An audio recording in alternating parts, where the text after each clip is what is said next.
బులెటిన్లో మరో బ్రేక్ చూస్తున్నాం. మార్గదర్శి చిట్ ఫండ్స్ కేసులో ఏపీసీఐడీ దూకుడుగా ఉంది.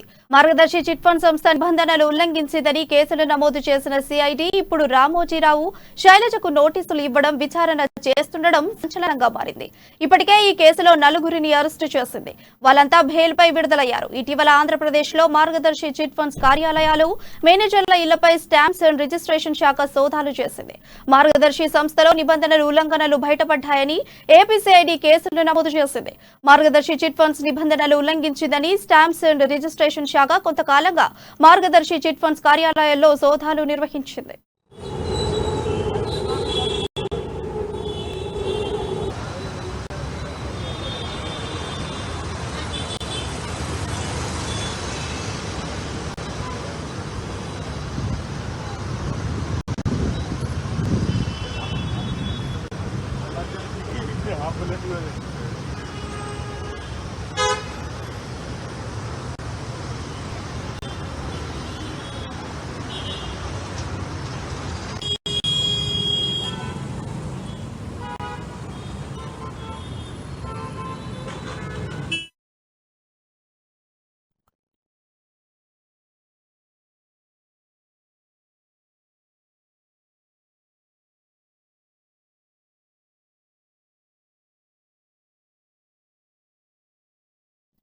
మార్గదర్శి చిట్ ఫండ్ సంస్థలో నిబంధనల ఉల్లంఘనలు జరిగాయన్న ఆరోపణలపై ఏపీసీఐడీ కేసులు నమోదు చేసింది.